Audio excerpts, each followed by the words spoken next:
पिछले क्लासेस में हम लोगों ने VCRS की कंप्लीट थ्योरी देखी थी और अब समय है उस थ्योरी को अप्लाई करने का, ठीक ना।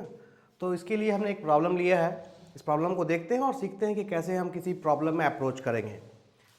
प्रॉब्लम में दिया हुआ है कि VCRS having refrigeration capacity of 5 kilowatt, refrigerant entering to evaporator having enthalpy 75 kilojoule per kg and the enthalpy after evaporator is 183 kilojoule per kg। आगे दिया है after compression enthalpy becomes 210 kilojoule per kg और आपको calculate करना है COP, power required और rate of heat rejection, ठीक है। अब ये प्रॉब्लम हो VCRS का या कोई भी प्रॉब्लम हो, हमारा मेथड और हमारा अप्रोच बिल्कुल फिक्स रहेगा।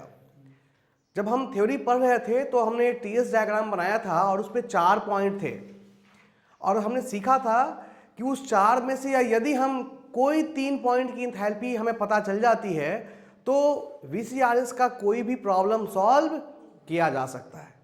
तो हमारे दिमाग में पहले से सेट है कि हमें TS डायग्राम के जो 3 पॉइंट्स हैं उनकी क्या चाहिए, एंथैल्पी चाहिए, और अगर वो एंथैल्पी हमें मिल जाती है तो हम कोई भी प्रॉब्लम सॉल्व कर सकते हैं।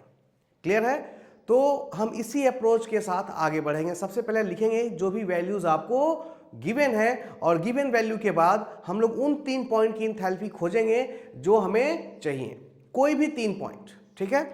तरीका है, सबसे पहले यहां पर ये नहीं दिया कि आपको किस तरह का TS डायग्राम ड्रॉ करना है, तो हम क्या करेंगे, जो भी स्टैंडर्ड TS डायग्राम है VCRS का वो ड्रॉ करेंगे। और उसमें हम लोगों ने क्या सीखा है भाई, हमारा वहाँ क्लियर कट जो हमारा कंसिडरेशन है कि जब एवोपरेटर से बाहर आएगा तो उसकी स्थिति क्या होगी, सैचुरेटेड वेपर, और जब कंडेंसर से बाहर आएगा तो उसकी स्थिति क्या होगी, सैचुरेटेड लिक्विड। इसी को स्टैंडर्ड मान करके हम अपना VCRS ड्रॉ कर लेंगे। क्लियर है? तो सबसे पहले मैं VCRS ड्रॉ कर रहा हूं।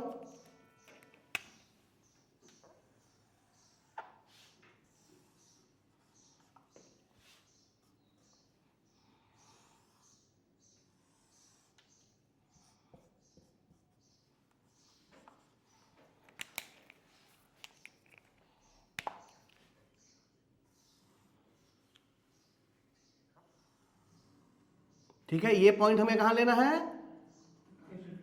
सैचुरेटेड वेपर, ठीक ना। और ये पॉइंट कहां लेना है, सैचुरेटेड लिक्विड। ये कंडेंसर का पार्ट है, दिस इज 1। यहां 1 पे एवोपरेटर से जस्ट बाहर आता है और कंडेंसर में, कंप्रेसर में इन होता है, उसे हमेशा लेना है कहां पे, सैचुरेटेड वेपर। और ये पॉइंट जो एंट्री पॉइंट है एक्सपेंशन वाल्व का और एग्जिट पॉइंट है कंडेंसर का, उसे हमेशा कहां लेना है, सैचुरेटेड लिक्विड पे।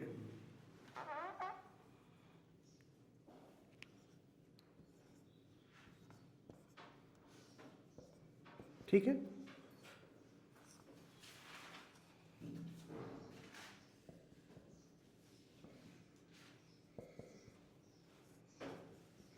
ठीक है, ये हमने ड्रॉ कर लिया। ये स्टैंडर्ड साइकिल है, TS डायग्राम है किसका, सिंपल VCRS का। जब तक हमें कुछ कहा ना जाए मॉडिफाई करने के लिए तब तक हम यही ड्रॉ करेंगे, इसमें कोई मॉडिफिकेशंस नहीं कहे गए हैं। ठीक है, ये पहला काम कर लिया। दूसरा काम, जो भी वैल्यूज दी हुई हैं उनको नोट कर लेना। ठीक है, क्या दिया हुआ भाई, रेफ्रिजरेशन कैपेसिटी दी हुई है। रेफ्रिजरेशन कैपेसिटी कितनी दी हुई है, 5 किलोवाट। और कल जब हम थ्योरी पढ़ रहे थे तो हमें पता था कि रेफ्रिजरेशन कैपेसिटी क्या है भाई, रेफ्रिजरेशन कैपेसिटी कैसे निकालते थे, refrigeration effect into mass flow rate. अब यहां अगर आप रेफ्रिजरेशन इफेक्ट निकालेंगे तो क्या आएगा, H1 माइनस H4, यही आएगा ना। तो refrigeration effect is H1 minus H4 और इसको किससे मल्टीप्लाई करना है, m डॉट से, और यही वैल्यू किसके बराबर है, 5 किलोवाट के। क्लियर है, कोई डाउट नहीं। तो जो वैल्यूज दी है उसको हमने यहां नोट कर दिया। ठीक है, इसके अलावा क्या दिया हुआ है भाई, ध्यान से देखेंगे। इसके अलावा दे रहा है refrigerant entering to evaporator entering to evaporator. अब देखिए इस वर्ड को यहां खोजिए, एवोपरेटर में इन करने वाला पोजीशन कौन सा है? 4। यहां पर रेफ्रिजरेंट इन कर रहा है किसमें? एवोपरेटर में, और एक पे रेफ्रिजरेंट बाहर आ रहा है किससे? एवोपरेटर से। तो जब इन कर रहा है तो उसकी इंथैल्पी कितनी दी हुई है? 75 किलो जूल पर केजी। तो हम लिख सकते हैं H4, क्योंकि H.4 पे तो इन कर रहा है, तो H4 की वैल्यू दी हुई है 75 kilo joule per KG. Clear है? और कह रहा है enthalpy after evaporator. After evaporator 4 से 1, ये पॉइंट क्या होगा? आफ्टर एवोपरेटर कितना दिया है? 183। H1 is equal to 183 kilo joule per KG. उसके बाद कह रहा है आफ्टर कंप्रेशन। कंप्रेशन के बाद हम कहां पहुंच जाते हैं? पॉइंट 2 पे। तो आफ्टर कंप्रेशन H2 कितना दिया है? 210 किलो जूल पर केजी। ठीक है, ये जो वैल्यूज दी हुई हैं वो हमने नोट कर ली। आगे बढ़ते हैं। अब देखें, हमें पता है कि यदि किसी 3 पॉइंट की इंथैल्पी हमें मिल जाए तो VCRS में हम कुछ भी निकाल सकते हैं। और 3 पॉइंट कौन कौन से हैं? 1, 2, 3 और 4। इन 4 में से कोई 3 मालूम होना चाहिए। और जरा देखें, आपको 4 मालूम है, 1 मालूम है और 2 मालूम है। 3 आपको पहले से ही मालूम है, यानी अब आप कुछ भी निकाल सकते हैं। ठीक ना? तो सबसे पहले हम जो पॉइंट नहीं मालूम है वो निकाल लेंगे, और वो पॉइंट कौन सा है? 3। हमें पता है कि 3 to 4 कैसा प्रोसेस है? आइस एंथैल्पी, यानी एंथैल्पी क्या रही होगी? कांस्टेंट। यानी कौन कौन बराबर होगा? H3 किसके बराबर होगा? H4 के। क्लियर है? इसीलिए H3 is equal to H4 is equal to 75 kilo joule per KG. Clear है? अब हमें जो चाहिए था वो सब हमें मिल चुका है। चारों पॉइंट की एंथैल्पी हमारे पास है। तो सबसे पहला हमें क्या निकालना है? COP। तो निकालते हैं। First, COP is desired effect. Desired effect का मतलब रेफ्रिजरेशन या कूलिंग इफेक्ट। वो कौन सा है भाई? H1 minus H4। सो H1 कितना है? 183 माइनस H4 कितना है? 75। H1 minus H4 upon work input. Work input किसे देते हैं? कंप्रेसर को। तो कंप्रेसर का वर्क हम लोगों ने कल सीखा था, कितना होगा? H2 minus H1। यहां से यहां तक कंप्रेसर है तो दिस माइनस, हमेशा बड़े में से छोटे को। H2 कितना है भाई? 210 माइनस H1 कितना है? 183। ये निकालेंगे तो कितना आ रहा है? 4। तो COP कितनी आ गई हमारी? 4 आ गई। क्लियर है? फर्स्ट क्वेश्चन ओवर हो गया। सेकंड क्वेश्चन में आते हैं। Power required for compressor. Compressor को रन करने के लिए कितनी पावर रिक्वायर्ड है? तो हम लोगों ने कल सीखा था कि जब हमें पावर रिक्वायर्ड हो तो हम जो कंप्रेसर का वर्क है, कंप्रेसर का वर्क कितना है? H2 minus H1। इसमें किससे मल्टीप्लाई कर दें? Mass flow rate of refrigerant. तो वही क्या बन जाता है? Power required. तो हमको H2 माइनस H1 तो मालूम है, लेकिन मास फ्लो रेट मालूम नहीं। ये हम निकालेंगे यहां से। ठीक ना? इससे आप देखिए H1 भी मालूम है आपको और H4 मालूम है। तो बताइए H1 माइनस H4 कितना होगा भाई? m dot into H1। H1 कितना है? 183 minus H4 75 is equal to 5। तो ये कितना हो जाएगा? m dot is equal to 5 upon ये कितना आ रहा है? 108। This is the value of m dot. अब आपको पावर रिक्वायर, हाँ कर सकते हैं, इसको आप डिवाइड कर सकते हैं। ठीक ना? हाँ 0.046। ठीक है। अब हमें पावर रिक्वायर्ड चाहिए, तो पावर रिक्वायर्ड कितना हो जाएगा? m डॉट इंटू कंप्रेसर का वर्क H2 माइनस H1। और H2 कितना है भाई? 210 माइनस H1 है 183। कितना आएगा बताइए? m डॉट की वैल्यू आपको मालूम है? 5 अपॉन 108 इंटू ये कितना आएगा? 27 आएगा ना, 27 ये कैंसिल आउट हो जाएगा, 4, दैट इज 5/4 1.25 किलो। ये निकल गया क्या? Power required. तीसरा हमें क्या निकालना है भाई? Rate of heat rejection. तो सबसे पहले तो हम क्या निकाल लेंगे? कितना हीट रिजेक्ट हुआ। उसके बाद रेट निकालने के लिए उसी में किससे मल्टीप्लाई करेंगे? मास फ्लो रेट से। तो कितना हीट रिजेक्ट हुआ भाई? दिस माइनस दिस, क्योंकि हीट रिजेक्शन कंडेंसर में हो रहा है, बड़े में से छोटे को माइनस करना है, तो 2 बड़ा है और हीट रिजेक्ट करने के बाद 3 की एंथैल्पी क्या हो जाएगी? कम हो जाएगी। तो रेट ऑफ हीट रिजेक्शन निकालने के लिए m dot into H2 minus H3। m dot आपको ऑलरेडी मालूम है 5/108 इंटू H2। H2 कितना है और H3 कितना है? 75। ये बताइए कितना आ रहा है? हाँ, 5/108 मल्टीप्लाई 135। इससे सॉल्व करके कितना आ रहा है?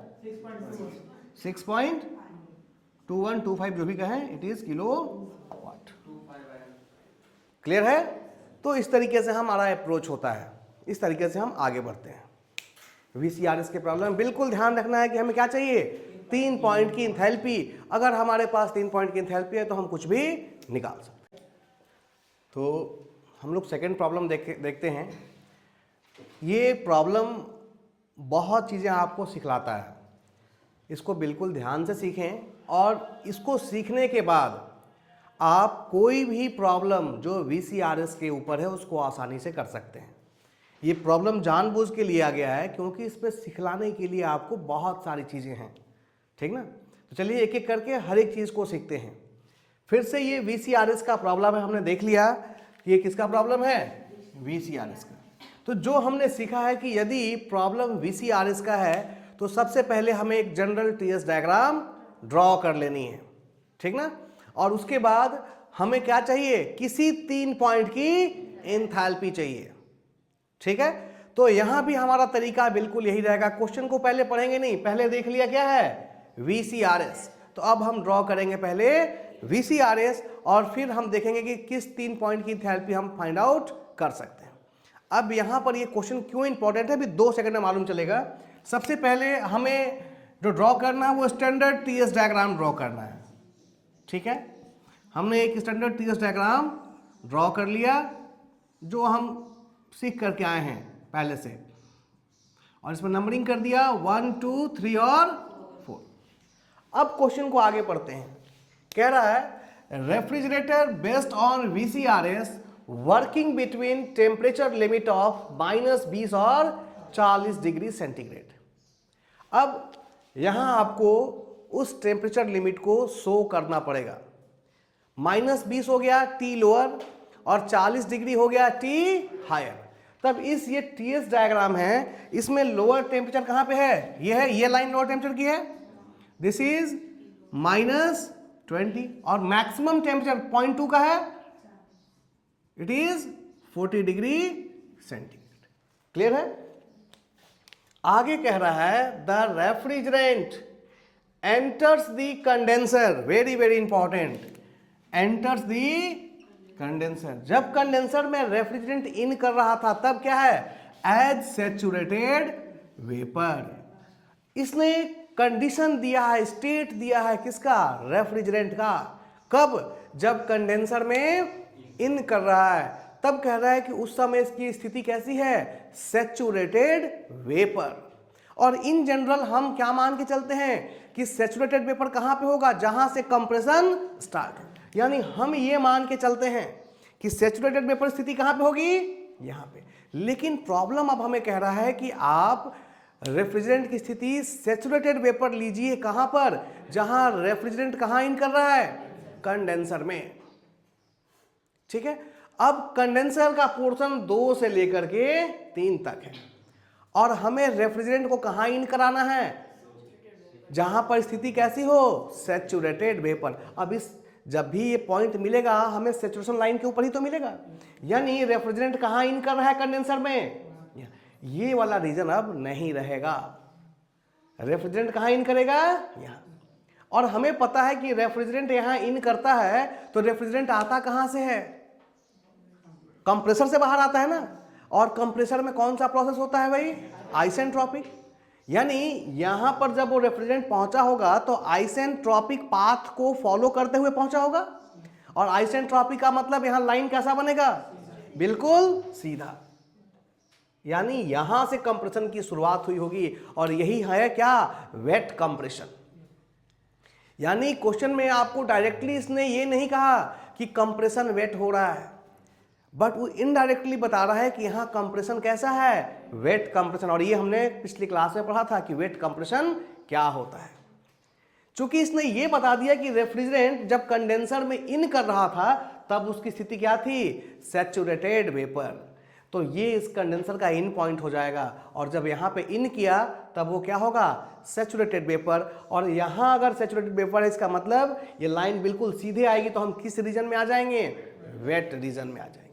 दूसरा पॉइंट कह रहा है लीव्स एज सैचुरेटेड लिक्विड। जब कंडेंसर से रेफ्रिजरेंट बाहर आ रहा है तब कैसे आ रहा है, एज अ सैचुरेटेड लिक्विड। तो बाहर आने का पॉइंट कौन सा है, तो ये बिल्कुल सही है, इसमें कोई समस्या नहीं है। बात समझ में आई। अब आपको पता चल गया कि ये जो लाइन आपकी बनी थी ये गलत है, तो सबसे पहले हम टीएस डायग्राम को अब सही करेंगे। और जो सही टीएस डायग्राम है वो हम क्या करेंगे, ड्रॉ करेंगे। ठीक है, तो मैं यहां सही टीएस डायग्राम ड्रॉ कर रहा हूं।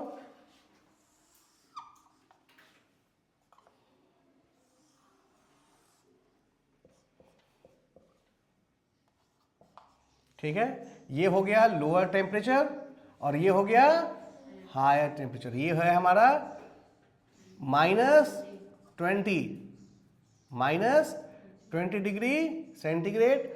और हायर टेम्परेचर यही होगा क्योंकि ये वाला पोर्शन नहीं है, यहीं पे इन कर रहा है, तो ये मैक्सिमम टेम्परेचर होगा, ये होगा 40 डिग्री सेंटीग्रेड। ठीक है, और रेफ्रिजरेंट कंडेंसर में यहीं पे इन कर रहा है तो लाइन यहीं से क्या हो जाएगी, सीधी हो जाएगी। और ये हो जाएगा 0.1, यानी वेट रीजन में हम आ गए। कंप्रेशन कहां से कर रहे हैं, वेट रीजन से। ये हो जाएगा 0.2, ये हो जाएगा 0.3 और यहां से ये हो जाएगा 0.4। ये हमारा सही टीएस डायग्राम कंप्लीट हुआ। ठीक है, अब इसे हटा दीजिए।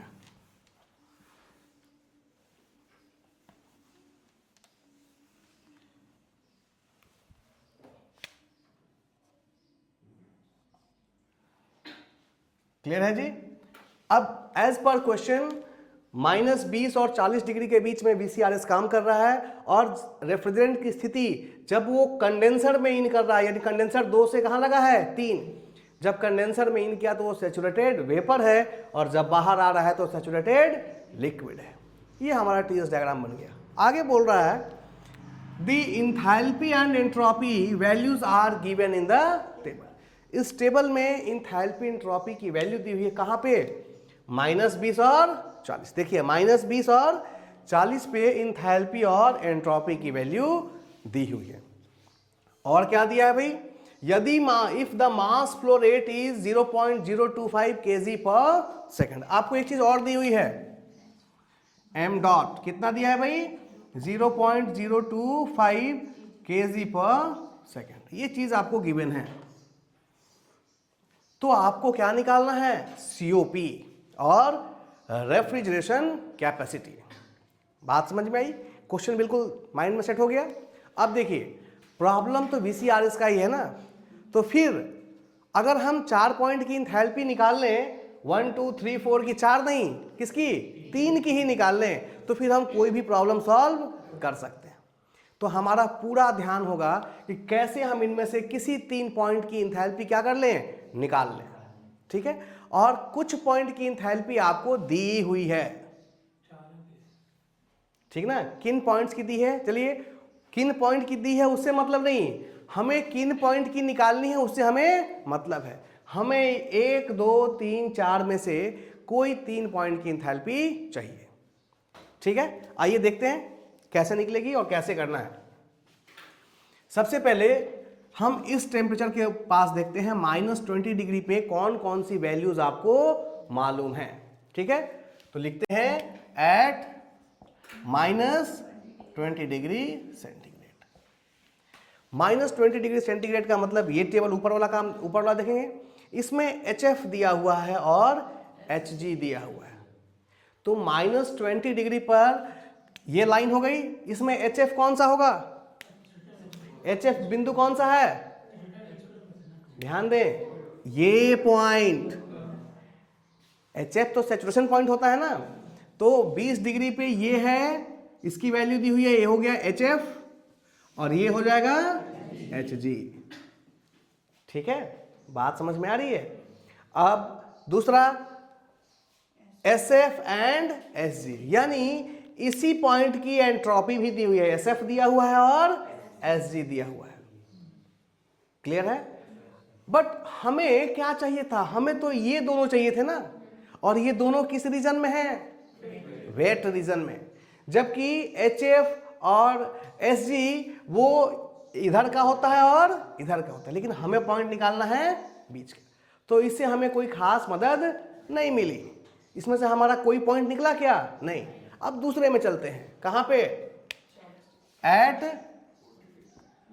40 डिग्री सेंटीग्रेड। 40 डिग्री सेंटीग्रेड यानी हम कहां देखेंगे, नीचे वाले को देखेंगे, और नीचे वाले में आपको HF मालूम है और HG मालूम है। तो जरा देखिए, 40 डिग्री ये है, ये पॉइंट क्या है HF और ये पॉइंट क्या है HG, यानी आप लिख सकते हैं H2 कितना है HG, 40 डिग्री पर HG की वैल्यू कितनी है, क्लियर है।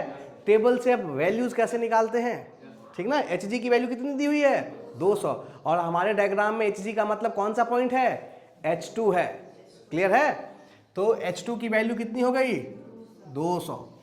ठीक है, दूसरा 40 डिग्री पर HF दिया हुआ है, और हमारे HF का मतलब क्या है 3, सो H3 कितना दिया है भाई 80 दिया है, और हमें पता है कि 3 से 4 आइसेंथैल्पिक प्रोसेस होती है, तो H3 किसके बराबर होगा H4 के, so it is equal to H4।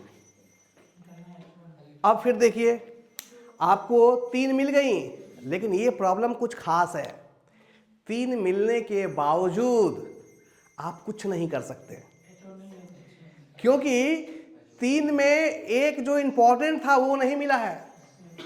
आपको H2 मिला है, H3 मिला है और H4। कहेंगे सर अभी तक तो कह रहे थे कि 3 मिल जाएगा तो काम हो जाएगा, तीनों अलग अलग मिलनी चाहिए, सेम वाली नहीं, क्लियर है। तो इसमें एक वैल्यू अननोन है, और वो कौन सी है H1 आपको निकालना है। ध्यान दें, यदि अगर आप H1 निकाल लें तो उसके बाद चाहे COP हो या कुछ भी पूछे कोई फर्क नहीं पड़ता। तो ये प्रॉब्लम आपको इसीलिए इंपॉर्टेंट है, ये आपको सिखलाता है कि आप H1 की वैल्यू कैसे निकालें। और क्यों इंपॉर्टेंट है H1 भाई, क्योंकि H1 किस रीजन में पड़ रहा है, वेट रीजन में, ठीक ना। और ये सारी पॉइंट तो आपको स्टीम टेबल से मिल जाती हैं, लेकिन वेट रीजन की वैल्यू स्टीम टेबल से नहीं मिलती, क्लियर है। सबसे इंपॉर्टेंट यही सीखना है कि वेट रीजन में अगर कोई पॉइंट दिया हुआ है तो उसकी वैल्यू हम कैसे फाइंड आउट करें। और इसके लिए पिछले क्लास में हम लोगों ने सीखा था enthalpy and entropy on TS diagram, various point सीखा था ना, और हमने ये भी सीखा था कि यदि कोई पॉइंट वेट रीजन में हो तो उसकी इंथैल्पी कैसे निकालें। ठीक है, तो याद करें आप, हमने लिखा था इंथैल्पी एट पॉइंट 1। अब ये इंथैल्पी कहां पे है, वेट रीजन में है, तो इसकी वैल्यू किसके बराबर हो जाएगी। देखिए कल हमने सीखा था HF, और HF में यहां से लेकर यहां तक का क्या कर दे, जोड़ दे, ठीक ना, यहां से यहां तक का जोड़ दे। तो आपका फॉर्मूला था H1 is equal to HF, यहां की इंथैल्पी प्लस यहां का dryness fraction, that is X1, dryness fraction at 1 into HFG। बात समझ में आएगी। कहेंगे सर इसमें कौन सी बड़ी बात है भाई, HFG क्या होता है, H G minus H F, और हमें एच जी भी मालूम है -20 पे और एच एफ भी मालूम है। जरा देखते हैं, एट -20 डिग्री एच एफ की वैल्यू कितनी है? एच एफ की वैल्यू कितनी है? 20, और एच जी की वैल्यू कितनी है? 180। तो एच एफ जी कितना हो जाएगा भाई? 180 minus 20, H G minus H F ही क्या होता है? H F G. तो एच एफ जी भी आपको मालूम है, एच एफ भी मालूम है, लेकिन क्या नहीं मालूम है? Dryness fraction at point 1। सबसे इंपॉर्टेंट यही है कि ड्राइनेस फ्रैक्शन कैसे निकालें, क्योंकि जब तक ड्राइनेस फ्रैक्शन नहीं निकाल पाएंगे तब तक वेट रीजन की किसी पॉइंट की एंथैल्पी हम नहीं निकाल सकते। इस प्रॉब्लम को लेने का यही मकसद है। इसमें बहुत सारी चीजें हैं जो मैं आपको सिखला सकता हूं। बात समझ में आ रही है? तो यहां पर अब हम लोग सीखेंगे कि किसी पॉइंट का ड्राइनेस फ्रैक्शन कैसे निकालते हैं। क्लियर है? और इसके लिए हम लोग यूज करते हैं आइसेंट्रोपिक प्रोसेस का, क्योंकि ये पॉइंट 1 किस प्रोसेस में पड़ता है? 1 से लेकर के 2 में पड़ता है। और 1 से 2 कैसा प्रोसेस है? एक आइसेंट्रोपिक प्रोसेस है। ठीक है? तो नेक्स्ट स्टेप हमको सीखना है कि हम ड्राइनेस फ्रैक्शन यानी x1 की वैल्यू कैसे निकालें। इसको निकालने के लिए हम लिखते हैं 1 to 2 is an isentropic process, इसलिए S1 किसके बराबर होगा? S2 के। क्लियर है? यहां से देख भी सकते हैं S1 बराबर S2, बिकॉज कंप्रेशन प्रोसेस जो होता है वो हमारा क्या होता है? आइसेंट्रोपिक प्रोसेस होता है। क्लियर है? अब S1 is equal to S2, इसमें से कुछ आपको मालूम है? S1 या S2 किसी की वैल्यू मालूम है? देखिए S1 की वैल्यू तो आपको कभी पता नहीं चलेगी, क्योंकि ये किस रीजन में है? वेट रीजन में। लेकिन पॉइंट S2 कहां पे है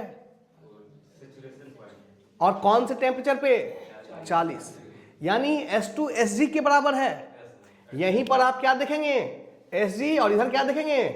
SF। इस पॉइंट पे SF और इस पॉइंट पे SG, और SG की वैल्यू कितने डिग्री टेम्परेचर पे? 40 डिग्री। तो हम पहुंच गए 40 डिग्री पे, और 40 डिग्री पे SG की वैल्यू देखनी है। SG की वैल्यू कितनी है? 0.67। इसका मतलब है कि S2 SG को किसके बराबर है? SG is equal to S2। भाई इस पॉइंट का नाम S2 भी है और इसी पॉइंट का नाम SG भी है। SG एट 40 डिग्री सेंटीग्रेड, और SG एट 40 डिग्री सेंटीग्रेड की वैल्यू कितनी है? 0.67। तो हम लिख सकते हैं 0.67। क्लियर है? अब आपको S1 भी मालूम चल गया, क्योंकि S1 किसके बराबर होता है? S2 के, because process 1 to 2 is isentropic process. Clear है? अब आपको S1 की वैल्यू मालूम है। ठीक है? अब जरा देखें S1 को आप क्या लिख सकते हैं फॉर्मूले से। अब S1 देखिए, S2 है 40 डिग्री पे और S1 है -20 डिग्री पे। क्लियर है? तो S1 को आप क्या लिख सकते हैं भाई? यहां की एंट्रोपी SF प्लस क्या लिखें? x1 इंटू SFG लिख सकते हैं। क्लियर है? अब ऐसा क्यों लिखा भाई? ध्यान दें, हमको S1 तो मालूम चल चुका है ना। यहां से S1 is equal to S2 से 0.67 की वैल्यू मालूम चल गई है। SF -20 डिग्री पे SF की वैल्यू आपको मालूम है। SG की वैल्यू भी मालूम है -20 पे, तो SFG मिल जाएगा। तो यहां से आपको क्या मिल जाएगा? x1 की वैल्यू। ये वो मेथड है जिससे हम क्या निकाल लेते हैं? वेट रीजन में किसी पॉइंट का ड्राइनेस फ्रैक्शन। क्लियर है? चलिए वैल्यू पुट कीजिए भाई। S1 की वैल्यू हम लोग निकाल चुके हैं, कितना आया है? 0.67 इज इक्वल टू SF। ध्यान दें, अब ये SF किस टेम्परेचर पे है? टेबल को -20 में जाइए, और SF देखिए कितना है? 0.07। 0.0 प्लस x1 इंटू SFG क्या होगा? SG minus SF। अब ये SG SF किस पे देखना है सब? -20 पे। तो देखें कहाँ है? -20 पे SG माइनस SF, यानी SG की वैल्यू यहां नोट कर दें, तो 0.67 7366 और SF की वैल्यू 0.07। बात समझ में आ रही है? जरा वैल्यू निकाल के बताएं। 0.67 is equal to 0.07 plus x1, ये कितना आ रहा है बताइए?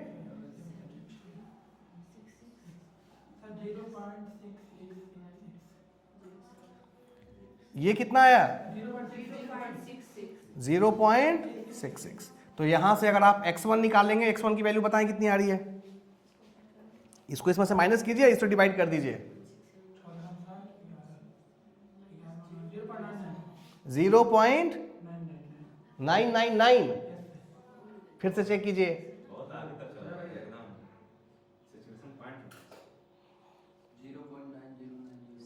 0.90 आ रहा है ना? 0.90। तो बस 2 दशमलव के 2 डिजिट तक लेते हैं, ठीक ना? तो 0.9 क्या निकल गया आपका? Dryness fraction. अब जब आपको ड्राइनेस फ्रैक्शन मिल गया कहाँ का? x1 का, तो यहाँ की इंथैल्पी निकाल सकते हैं। आ जाइए, enthalpy H1 is equal to HF, ठीक ना? H1 is equal to HF। अब ये HF कहाँ की लेंगे भाई? जरा देखिए H1 कहाँ पे है? ये है 0.1 और ये कौन सा टेम्परेचर है? -20। -20 पे HF कितना है? 20 डिग्री। 20 प्लस, सॉरी डिग्री नहीं, kilo joule per KG, plus x1 की value 0.9 into HFG, Hg minus HF। 180 में से 20 गया, कितना बचा? 160। यहां से बताइए H1 की वैल्यू कितनी आ रही है?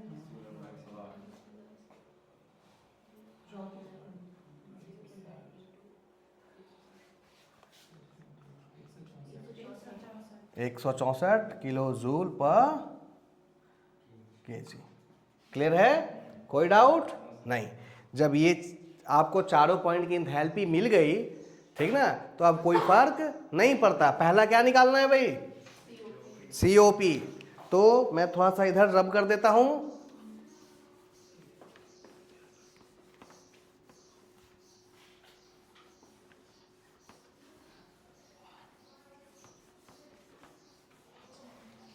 ठीक है, फर्स्ट निकालना है आपको COP।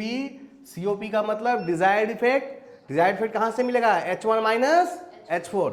H1 की वैल्यू कितनी आई है? 164 माइनस H4 की वैल्यू ऑलरेडी निकाल रखी थी, कितनी है? 80 upon work input H2 minus H1। H2 कितनी है?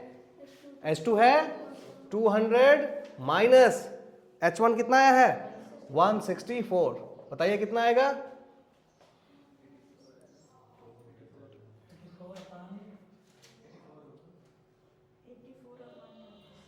84 अपॉन 36 कितना आएगा?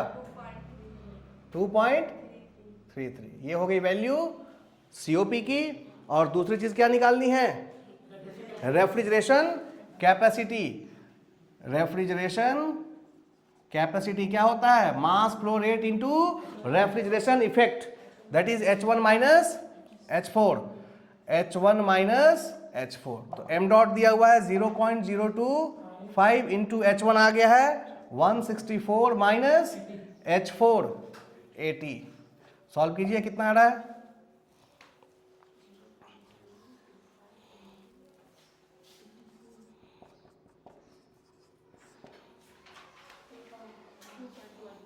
ठीक है, तो सीखा आप लोगों ने कैसे सॉल्व करना है।